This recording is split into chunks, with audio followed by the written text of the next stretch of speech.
ನಮಸ್ಕಾರ ಸ್ನೇಹಿತರೆ, ಮಹತ್ವದ ಬೆಳವಣಿಗೆಯಲ್ಲಿ ಕೇಂದ್ರ ಸರ್ಕಾರ ತೆರಿಗೆ ವಿಚಾರದಲ್ಲಿ ಮತ್ತೊಂದು ದೊಡ್ಡ ಹೆಜ್ಜೆ ಇಟ್ಟಿದೆ. ನಾವು ಮೊದಲೇ ವರದಿ ಮಾಡಿದಂತೆ ಸದ್ಯ ಇರೋ ಇನ್ಕಮ್ ಟ್ಯಾಕ್ಸ್ ಆಕ್ಟ್ ನ ರದ್ದು ಮಾಡಿ ಹೊಸ ಆದಾಯ ತೆರಿಗೆ ಆಕ್ಟ್, ಇನ್ಕಮ್ ಟ್ಯಾಕ್ಸ್ ಆಕ್ಟ್ ಅನ್ನ ಪರಿಚಯಿಸಿದೆ.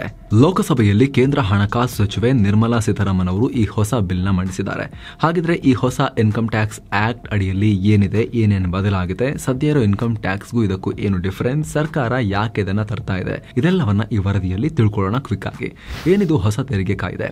ಸ್ನೇಹಿತರೆ, ಆದಾಯ ತೆರಿಗೆ ಕಾಯ್ದೆ ಬಗ್ಗೆ ನಾವು ಈ ಹಿಂದೆನೆ ಡೀಟೇಲ್ ಆಗಿ ರಿಪೋರ್ಟ್ ಮಾಡಿದ್ವಿ.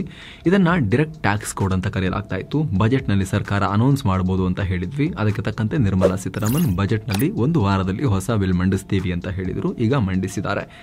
ಈಗ ಅಫಿಷಿಯಲ್ ಆಗಿ ಬಂದಿದೆ ಇದು. ಹಾಗಿದ್ರೆ ಸರ್ಕಾರ ಯಾಕೆ ಈ ನಿರ್ಧಾರ ಕೈಗೊಳ್ತು ಅಂತ ಕೇಳೋದಾದ್ರೆ, ಸ್ನೇಹಿತರೆ, ಸದ್ಯ ನಮ್ಮಲ್ಲಿರೋ ಇನ್ಕಮ್ ಟ್ಯಾಕ್ಸ್ ಆಕ್ಟ್ ತುಂಬಾ ಹಳೆಯದು. 1961ರಲ್ಲಿ ನೆಹರು ಅವರ ಕಾಲದಲ್ಲಿ ರೆಡಿಯಾಗಿತ್ತು. ಇವತ್ತಿನ ಕಾಲಘಟ್ಟಕ್ಕೆ ಹೋಲಿಸಿದ್ರೆ ತುಂಬಾ ಔಟ್ಡೇಟೆಡ್ ಆಗಿದೆ. ಅಲ್ಲದೆ ತುಂಬಾ ಕಾಂಪ್ಲೆಕ್ಸ್ ಇದೆ. 16 ವಿನಾಯಿತಿಗಳು, ಡಿಡಕ್ಷನ್ಗಳು, multiple tax rate, special rate of taxes, ಹೀಗೆ ತುಂಬಾ ಕಾಂಪ್ಲೆಕ್ಸ್ ಇದೆ. ಎಷ್ಟೋ ಸಲ ಜನ ಇನ್ಕಮ್ ಟ್ಯಾಕ್ಸ್ ಕಟ್ಟಬೇಕು ಅಂತ ಹೋದ್ರೂ ಕೂಡ ಟ್ಯಾಕ್ಸ್ ಕಟ್ಟೋ ಪ್ರೋಸೆಸ್ ನೋಡಿ ಗಾಬರಿಯಾಗಿ ವಾಪಸ್ ಓಡ್ ಬರ್ತಾ ಇದ್ರು. ಬಹಳ ಜನಕ್ಕೆ ಇದು ಅರ್ಥನೇ ಆಗ್ತಿರ್ಲಿಲ್ಲ. CA ಆಡಿಟರ್ ಹೆಲ್ಪ್ ಇಲ್ಲದೆ ಮಾಡಕ್ಕೆ ಆಗ್ತಿರ್ಲಿಲ್ಲ. ಸುಮ್ಮನೆ ರಗಳೆ ಅಂತ ಹೇಳಿ ತುಂಬಾ ಜನ ಟ್ಯಾಕ್ಸ್ ಕಟ್ಟೋಕೆ ಆಸಕ್ತಿ ಇದ್ರೂ ಹೋಗ್ತಾ ಇರಲಿಲ್ಲ. ಹೀಗಾಗಿ ಈ ಡೈರೆಕ್ಟ್ ಟ್ಯಾಕ್ಸ್ ಕೋಡ್ ಮೂಲಕ ಸರ್ಕಾರ ಇನ್ಕಮ್ ಟ್ಯಾಕ್ಸ್ ಕಟ್ಟೋ ಪ್ರಾಸೆಸ್ ನ ಆದಷ್ಟು ಸಿಂಪಲ್ ಮಾಡೋಕೆ ನೋಡ್ತಾ ಇದೆ. ಅದಕ್ಕೇನೆ ಇನ್ಕಮ್ ಟ್ಯಾಕ್ಸ್ ಆಕ್ಟ್ 1961 ಜಾಗದಲ್ಲಿ ರಿಪ್ಲೇಸ್ ಮಾಡೋಕೆ ಇನ್ಕಮ್ ಟ್ಯಾಕ್ಸ್ ಆಕ್ಟ್ 2025 ಮಂಡಿಸಲಾಗಿದೆ.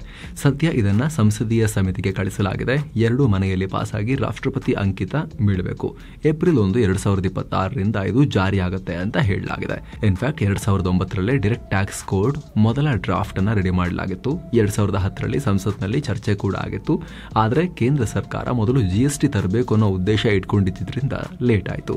2017ರಲ್ಲಿ ಮೊದಲು GST ಬಂತು. ಬಳಿಕ ಮೋದಿ ಸರ್ಕಾರ GST ತಂದ 2 ವರ್ಷದಲ್ಲೇ ಡೈರೆಕ್ಟ್ ಟ್ಯಾಕ್ಸ್ ಕೋಡ್ನ ರಿಫಾರ್ಮ್ ಮಾಡಿ ತರಬೇಕು ಅಂತ ಅನ್ಕೊಂಡಿದ್ರು.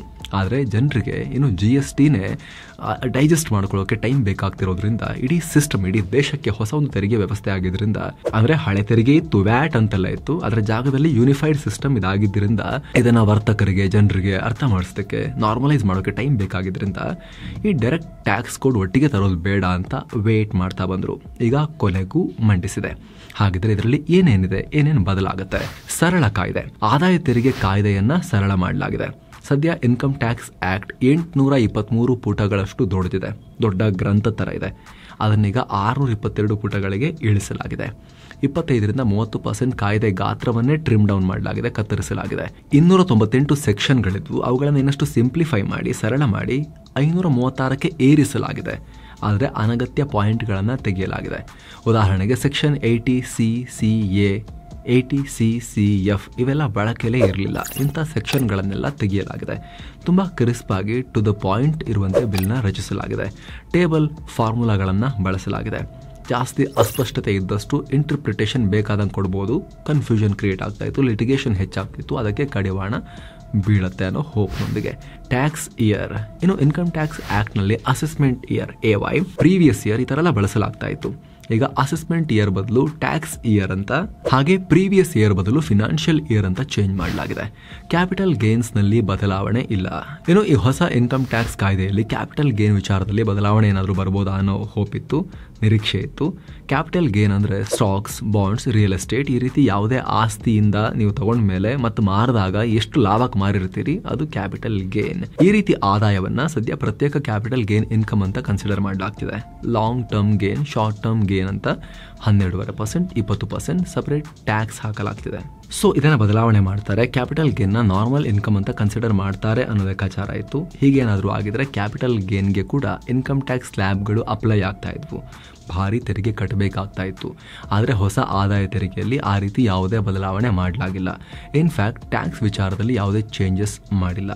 ಆದರೆ STT ಚಾರ್ಜಸ್ನ ಎಕ್ಸ್ಪೆನ್ಸ್ ಅಂತ ಕ್ಲೇಮ್ ಮಾಡೋ ಹಾಗಿಲ್ಲ ಅಂತ ಹೇಳಿದ್ದಾರೆ ಅಷ್ಟೇ. ಏನು ಸ್ನೇಹಿತರೆ, ವರದಿಯಲ್ಲಿ ಮುಂದುವರಿಯೋಕ್ಕಿಂತ ಮುಂಚೆ 7 ಸ್ಯಾಂಡ್ಸ್ ಟೂರಿಸಂ ಕಂಪನಿ ಕಾಶಿ ಅಯೋಧ್ಯೆಗೆ ಮತ್ತೊಂದು ಟ್ರಿಪ್ ಆಯೋಜನೆ ಮಾಡಿದೆ. ಬೆಸ್ಟ್ ಆಫರ್ ಪ್ರೈಸ್ 39,500 ರೂಪಾಯಿ ಮಾತ್ರ.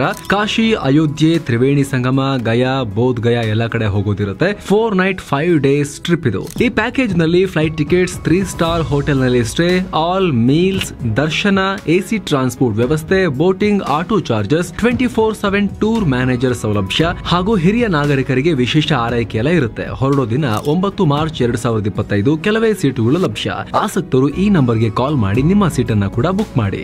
ಈಗ ವರದಿಯಲ್ಲಿ ಮುಂದುವರಿಯೋಣ. ಕ್ರಿಪ್ಟೋಗೆ ಟ್ಯಾಕ್ಸ್. ಇನ್ನು ಕ್ರಿಪ್ಟೋ ಆದಾಯ ಸೇರಿದಂತೆ ವರ್ಚುವಲ್ ಡಿಜಿಟಲ್ ಆಸೆಟ್ ಗಳನ್ನ ಪ್ರಾಪರ್ಟಿ ಅಂತ ಕ್ಲಾಸಿಫೈ ಮಾಡಿದ್ದಾರೆ. ಕ್ರಿಪ್ಟೋ ಪ್ರಾಪರ್ಟಿ, ಡಿಜಿಟಲ್ ಪ್ರಾಪರ್ಟಿ ಅಂತ ಕ್ಲಾಸಿಫೈ ಮಾಡಲಾಗಿದೆ. ಆಲ್ರೆಡಿ 2 ವರ್ಷದ ಹಿಂದೆ ಫಿನಾನ್ಸ್ ಬಿಲ್ ಮೂಲಕ ಸರ್ಕಾರ ಕ್ರಿಪ್ಟೋ ಮೇಲೆ ಟ್ಯಾಕ್ಸ್ ಹೇರಿತ್ತು. 30% ಟ್ಯಾಕ್ಸ್ ಹಾಕಿತ್ತು. ಆದರೆ ಕ್ರಿಪ್ಟೋದಲ್ಲಿ ಬಂದ ಲಾಭದ ಮೇಲೆ. ಆದ್ರೀಗ ನೇರ ಆದಾಯ ತೆರಿಗೆ ಕಾಯ್ದೆಯಲ್ಲೇ ಡಿಫೈನ್ ಮಾಡ್ತಿದೆ. ಇದರಿಂದ ಟ್ಯಾಕ್ಸ್ ಕಟ್ಟೋದಷ್ಟೇ ಅಲ್ಲದೆ ED/IT ದಾಳಿ ಮಾಡಿದಾಗ ಈ ಡಿಜಿಟಲ್ ಆಸೆಟ್ಗಳನ್ನು ಕೂಡ ಮುಟ್ಟುಗೋಲು ಹಾಕೊಳ್ಳಬಹುದಾಗಿದೆ. ಚಾರ್ಟೆಡ್ ಅಕೌಂಟೆಂಟ್ ಮಾತ್ರ ಆಡಿಟ್. ಏನೋ ಟ್ಯಾಕ್ಸ್ ಆಡಿಟ್ನ ಚಾರ್ಟೆಡ್ ಅಕೌಂಟೆಂಟ್ಗಳೊಂದಿಗೆ CSಗಳು CMAಗಳು ಕೂಡ ಮಾಡಬಹುದು ಅಂತ ಊಹೆ ಇತ್ತು. ಆದರೆ ಸರ್ಕಾರ ಅದನ್ನು ಅಲ್ಲಗಳೆದಿದೆ. ಕೇವಲ CAಗಳು ಮಾತ್ರ ಆಡಿಟ್ ಮಾಡಬಹುದು ಅಂತ ಹೇಳಿದೆ. ಯಾವುದು ಟ್ಯಾಕ್ಸ್ ಆಡಿಟ್? ಕಂಪನಿ ನಡೆಸಬೇಕಾರಲ್ಲ 2 crore ಟ್ರಾನ್ಸಾಕ್ಷನ್ ಜಾಸ್ತಿ ಆದ ತಕ್ಷಣ ಟ್ಯಾಕ್ಸ್ ಆಡಿಟ್ ಅಂತ ಮಾಡೋದು ಬರುತ್ತಲ್ವಾ. ಸೊ ಇಂಥವುಗಳನ್ನ ಮೊದಲಿನ ತರನೇ CAಗಳು ಮಾತ್ರ ಮಾಡಬೇಕು ಅನ್ನೋದೇ ಇದರಲ್ಲೂ ಕೂಡ ಹೇಳಲಾಗಿದೆ. ಉಳಿದಂತೆ ವಿದೇಶಿ ಕಂಪನಿಗಳ ಟ್ಯಾಕ್ಸ್ ರೇಟ್ ಕಮ್ಮಿ ಆಗಬಹುದು ಅಂತ ಹೇಳಲಾಗಿತ್ತು. ಅದು ಕೂಡ ಆಗಿಲ್ಲ. ಹಾಗೆ ತೆರಿಗೆದಾರರ ರೆಸಿಡೆನ್ಷಿಯಲ್ ಸ್ಟೇಟಸ್ ಸಿಂಪ್ಲಿಫೈ ಮಾಡ್ತಾರೆ. ROR, RNOR, NR ಎಲ್ಲ ತೆಗೆದು ರೆಸಿಡೆಂಟ್ ಅಥವಾ ನಾನ್ ರೆಸಿಡೆಂಟ್ ಅಂತ 2 ಕ್ಯಾಟಗರಿ ಮಾಡ್ತಾರೆ ಅನ್ನೋ ಲೆಕ್ಕಾಚಾರ ಇತ್ತು. ಆ ಬದಲಾವಣೆಯನ್ನು ಕೂಡ ಇದರಲ್ಲಿ ತೋರಿಸಿಲ್ಲ. ಹೆಡ್ ಆಫ್ ಇನ್ಕಮ್ ಮರುನಾಮಕರಣ ಮಾಡ್ತಾರೆ. ಇನ್ಕಮ್ ಫ್ರಮ್ ಸ್ಯಾಲರಿಯನ್ನ ಎಂಪ್ಲಾಯ್ಮೆಂಟ್ ಇನ್ಕಮ್ ಹಾಗೂ ಇನ್ಕಮ್ ಫ್ರಮ್ ಅದರ್ ಸೋರ್ಸಸ್ ಅನ್ನ ರೆಸಿಡ್ಯೂರಿ ಇನ್ಕಮ್ ಅಂತ ಬದಲಾಯಿಸ್ತಾರೆ ಅನ್ನೋ ಲೆಕ್ಕಾಚಾರ ಇತ್ತು. ಈ ಬದಲಾವಣೆ ಕೂಡ ಮಾಡಿಲ್ಲ.